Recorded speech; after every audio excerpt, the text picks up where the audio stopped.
Hello friends, आप सभी लोगों का बहुत बहुत स्वागत है। दोस्तों, आज हम लोग लॉरेंस कोहलरबर्ग से संबंधित 15 महत्वपूर्ण प्रश्नों को लगाने वाले हैं।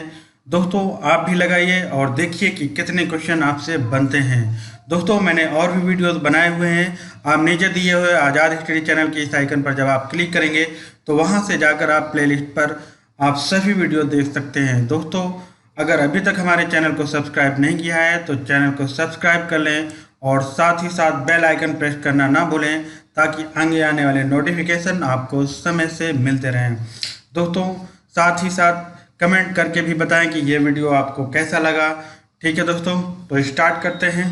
क्वेश्चन नंबर फर्स्ट है, लॉरेंस कोहलरबर्ग विकास के क्षेत्र में शोध के लिए जाने जाते हैं। ए गामक, बी संज्ञानात्मक, सी नैतिक, डी शारीरिक। दोस्तों, लॉरेंस कोहलरबर्ग जो है नैतिक विकास के क्षेत्र में जो है शोध के लिए जाने जाते हैं। इसका सी नंबर ऑप्शन सही होगा। दोस्तों, मनोवैज्ञानिक लॉरेंस कोहलरबर्ग ने बताया कि बच्चों में जो नैतिक विकास होता है वो 3 स्तर पर होता है और जो अवस्थाएं होती हैं वो इसकी 7 अवस्थाएं बताई हैं। ठीक है दोस्तों, और साथ ही साथ ये ध्यान रखिएगा कि जो नैतिक विकास का सिद्धांत दिया दोस्तों, इन्होंने 10 से 16 वर्ष के बालकों के लिए दिया। ठीक है दोस्तों, 10 से 16 वर्ष के बालकों के लिए। क्वेश्चन नंबर 2 है, लॉरेंस कोहलरबर्ग नैतिक विकास के स्तर हैं। ए पूर्व परंपरागत स्तर, बी परंपरागत स्तर, सी उत्तर परंपरागत स्तर, डी उपरोक्त सभी। दोस्तों, ये तीनों जो हैं स्तर वो लॉरेंस कोहलरबर्ग के नैतिक विकास के स्तर हैं, इसलिए डी नंबर ऑप्शन सही होगा। दोस्तों, परंपरागत स्तर से पहले जो स्तर आता है वो पूर्व परंपरागत स्तर कहलाता है। परंपरागत स्तर के बाद स्तर आता है वो उत्तर परंपरागत स्तर कहलाता है।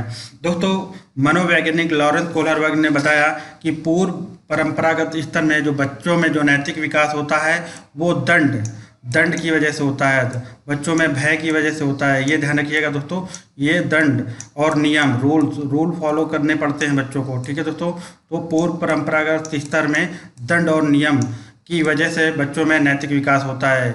और परंपरागत स्तर में दोस्तों समाज आ जाता है, सहयोगकर्ता, इनके माध्यम से बच्चों में जो है नैतिक विकास होता है। और उत्तर परंपरागत स्तर दोस्तों ये जो है एक आदर्शवादी स्तर होता है जिसमें बच्चे में सार्वभौमिक और औपचारिक मूल्य विकसित होते हैं।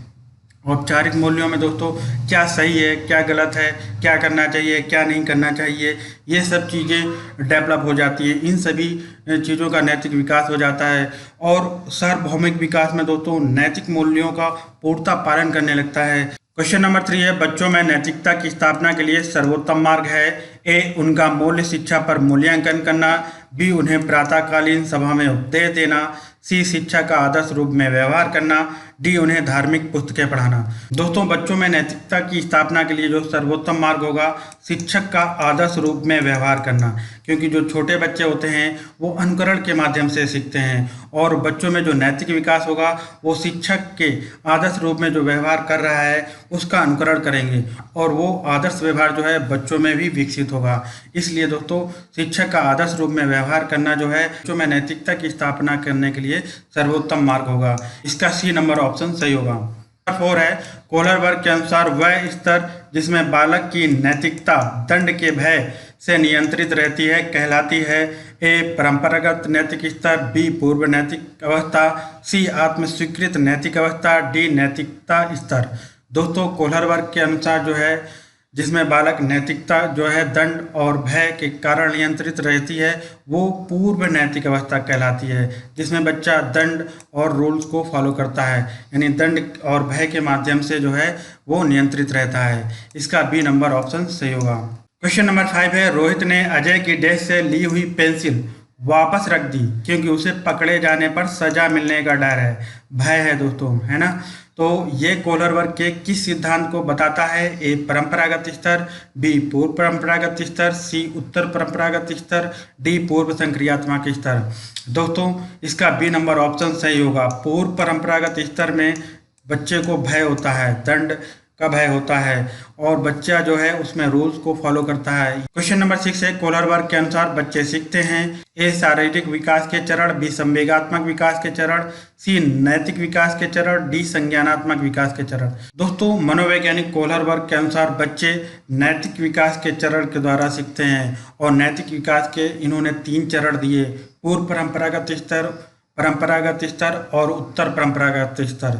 इसका सी नंबर ऑप्शन सही होगा।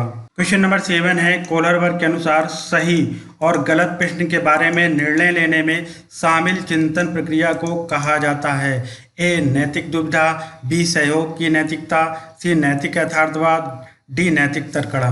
दोस्तों, मनोवैज्ञानिक कोहलरबर्ग के अनुसार जब बच्चे सही और गलत प्रश्न के बारे में निर्णय लेने लगते हैं तो वह तीसरी अवस्था में, तीसरे स्तर में पहुंच जाते हैं और ये जो स्तर होता है उत्तर परंपरागत स्तर कहलाता है।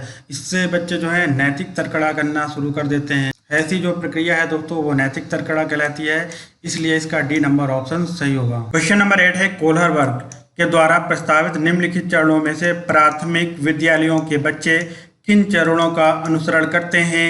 ए व्यक्तिगतता और विनिमय, बी आज्ञा पालन और दंड उन्मुखीकरण, सी सामाजिक अनुबंध और व्यक्तिगत अधिकार, डी अच्छे अंतः व्यक्तिक संबंध। दोस्तों, इनमें से ऑप्शन चूज करना है और बताना है कौन सा सही है। दोस्तों, मनोवैज्ञानिक कोहलरबर्ग ने बताया कि प्राथमिक विद्यालयों के बच्चों में जो नैतिक विकास होता है वो व्यक्तिगतता और विनिमय के कारण होता है तथा पूर्व परंपरागत स्तर जिसमें आज्ञा पालन और दंड उन्मुखी कारण होता है। ये दो स्तर बताए दोस्तों। ठीक है दोस्तों, तो ए और बी, इसमें से ए और बी जो है वो नंबर ऑप्शन है, ये सही हो। क्वेश्चन नंबर 9 है, निम्नलिखित में से कौन सा कोहलबर्ग के नैतिक विकास के चरणों का लक्षण है? ए चरणों का परिवर्तनशील अनुक्रम, बी विभिन्न चरण अलग अलग प्रत्युत्तर हैं ना कि समान प्रतिमान, सी सभी संस्कृतियों से संबंध चरणों की सार्वभौम श्रृंखला, डी विभिन्न चरण एक गैर पदानुक्रम रूप में आगे की ओर बढ़ते हैं। दोस्तों, मनोवैज्ञानिक कोहलरबर्ग के अनुसार जो है नैतिक विकास के चरणों का जो लक्षण है वो सभी संस्कृतियों से संबंध चरणों की सार्वभौम श्रृंखला से है। इसका सी नंबर ऑप्शन सही होगा। सार्वभौमिक अवस्था में दोस्तों बच्चे जो हैं नैतिक मूल्यों का पूर्णतः पालन करने लगते हैं और उन्हें मालूम होता है कि क्या सही है, क्या गलत है, क्या कार्य करने हैं, क्या कार्य नहीं करने हैं। ठीक है दोस्तों। क्वेश्चन नंबर 10 है, कोहलबर्ग के अनुसार किस अवस्था में नैतिकता बाह्य कारकों द्वारा निर्धारित होती है? ए पश्चात पारंपरिक अवस्था, बी पूर्व पारंपरिक अवस्था, सी पारंपरिक अवस्था, डी इनमें से कोई नहीं। दोस्तों, मनोवैज्ञानिक कोहलबर्ग के अनुसार पूर्व पारंपरिक अवस्था में नैतिकता जो होती है बाह्य कारकों द्वारा निर्धारित होती है, क्योंकि दोस्तों इसमें जो बच्चे होते हैं भय या दंड के कारण, नियमों के कारण जो है नैतिकता को प्रदर्शित करते हैं। इसका बी नंबर ऑप्शन सही होगा। क्वेश्चन नंबर 11 है, किसी बच्चे का दिया गया विशेष उत्तर कोहलबर्ग के नैतिक तर्क के सोपानों की विषय वस्तु के किस सोपान के अंतर्गत आएगा? यदि आप ईमानदार हैं तो आपके माता पिता आप पर गर्व करेंगे, इसलिए आपको ईमानदार रहना चाहिए। ए सामाजिक संकुचन अनुकूलन, बी अच्छी लड़की या अच्छा लड़का अनुकूलन, सी कानून और व्यवस्था अनुकूलन, डी दंड आज्ञाकारिता अनुकूलन। दोस्तों, यदि आप ईमानदार हैं तो आपको माता पिता आप पर गर्व करेंगे, इसलिए आपको ईमानदार रहना चाहिए।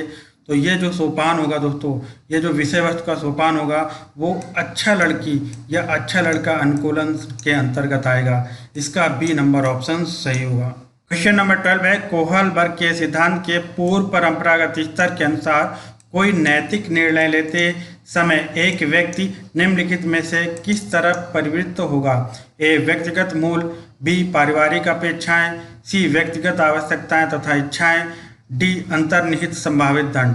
दोस्तों, मनोवैज्ञानिक कोहलबर्ग के सिद्धांत के अनुसार अगर कोई भी व्यक्ति पूर्व परंपरागत स्तर के माध्यम से निर्णय लेता है या कोई भी नैतिक तर्कड़ा करता है तो ये जो है अंतर्निहित संभावित दंड के अंतर्गत आएगा। ठीक है दोस्तों, इसका डी नंबर ऑप्शन सही होगा, क्योंकि दोस्तों मनोवैज्ञानिक कोहलबर्ग के अनुसार जो है पूर्व परंपरागत स्तर में व्यक्ति में जो नैतिकता होती है वो दंड या भय के कारण होती है, नियमों के कारण होती है। ठीक है दोस्तों। क्वेश्चन नंबर 13 है, कोहलबर्ग के अनुसार शिक्षक बच्चों में नैतिक मूल्यों का विकास कर सकता है? ए धार्मिक शिक्षा को महत्व देकर, बी कैसे व्यवहार किया जाना चाहिए इस पर कठोर निर्देश देकर, सी नैतिक मुद्दों पर आधारित चर्चाओं में उन्हें शामिल करके, डी व्यवहार के स्पष्ट नियम बनाकर।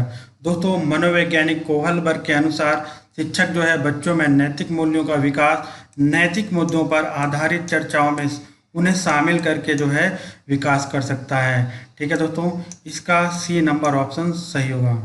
क्वेश्चन नंबर 14 है, करनैल सिंह कानूनी कार्रवाई तथा खर्चों के बावजूद आयकर नहीं देते हैं, इनकम टैक्स नहीं देते हैं।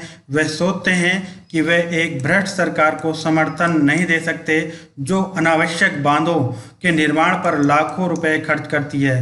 वे संभवतः कोहलर वर्ग के नैतिक विकास की किस अवस्था में हैं? तो दोस्तों, ये जो अवस्था होगी वो तीसरी अवस्था होगी, क्योंकि तीसरी अवस्था में व्यक्ति में ये समझ डेवलप हो जाती है कि उसे क्या करना है, क्या नहीं करना है, क्या उचित है, क्या अनुचित है, क्या सही है, क्या गलत है। ठीक है दोस्तों, तो ये जो अवस्था होगी वो पश्च परंपरागत अवस्था से संबंधित होगी। इसका सी नंबर ऑप्शन सही होगा। क्वेश्चन नंबर 15 है, निम्नलिखित कथनों में से कौन सा लॉरेंस कोहलर वर्ग के द्वारा प्रस्तावित नैतिक विकास की एक अवस्था है? ए, मूल संक्रियात्मक अवस्था, बी, उद्योग बनाम अधीनता अवस्था, सी, प्रसुप्ति अवस्था, डी, सामाजिक अनुबंधन अभिविन्यास। दोस्तों, सामाजिक अनुबंधन अभिविन्यास जो है वो लॉरेंस कोहलर वर्ग के द्वारा प्रस्तावित नैतिक विकास की एक अवस्था है। दोस्तों, ये जो अवस्था है परंपरागत स्तर के अंतर्गत आती है, जिसमें बच्चों में जो नैतिक मूल्यों का विकास होता है वो सामाजिक अनुबंधन अभिविन्यास के द्वारा होता है। समाज में रहकर नैतिक मूल्यों का विकास होता है। इसका डी नंबर ऑप्शन सही होगा। दोस्तों, वीडियो कैसा लगा इसके बारे में कमेंट बॉक्स में कमेंट करके मुझे बताएं। ठीक है दोस्तों, तो मिलते हैं नेक्स्ट वीडियो में। जय हिंद।